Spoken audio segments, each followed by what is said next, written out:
Hello అండి. నేను doctor Alekhya Patluri. మనో హాస్పిటల్స్‌లో కన్సల్టెంట్ గైనకాలజిస్ట్‌గా చేస్తున్నాను. మోస్ట్ కామన్ డౌట్ కొంతమంది పేషెంట్స్ అడిగేదేంటి అంటే, how to know if period pain is normal or not అని. అంటే ఇప్పుడు చాలా మందికి పీరియడ్స్‌లో పెయిన్ రావచ్చు. అది నార్మలా కాదా అని ఎలా తెలుస్తుంది అని అడుగుతారు. పీరియడ్ పెయిన్‌ని మనం మెడికల్ టర్మ్స్‌లో డిస్మెనోరియా అని పిలుస్తాం. దాంట్లో యూజువల్‌గా 2 టైప్స్‌గా డివైడ్ చేస్తాం. Primary dysmenorrhoea and secondary dysmenorrhoea.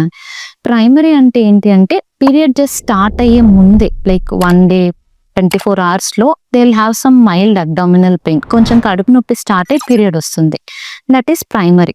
Secondary అంటే ఏంటి అంటే చాలా ముందే స్టార్ట్ అవుతుంది. పీరియడ్‌కి ముందే ఎక్కువ పెయిన్ స్టార్ట్ అయిపోయి వితిన్ 24 అవర్స్ కాకుండా అంతకంటే ముందే ఎక్కువ పెయిన్ స్టార్ట్ అయ్యి త్రూ ఔట్ ది సైకిల్ ఉంది అంటే సెకండరీ డిస్మెనోరియా లాగా చూస్తాం. ఈ రెండిట్లో ఏది నార్మల్ అన్నది మీ డౌట్.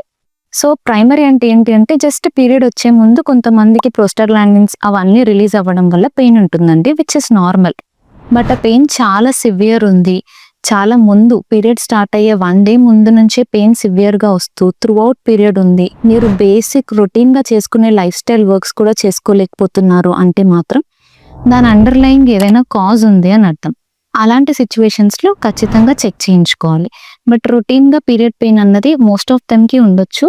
ఓవ్యులేషన్ అవుతుంది అని ఇండికేట్ చేస్తుంది. సో యాక్చువల్లీ పీరియడ్ పెయిన్ ఉండడం is a good sign. But చాలా సివియర్గా ఉంది అంటే మాత్రం యూ షుడ్ మీట్ గైనకాలజిస్ట్.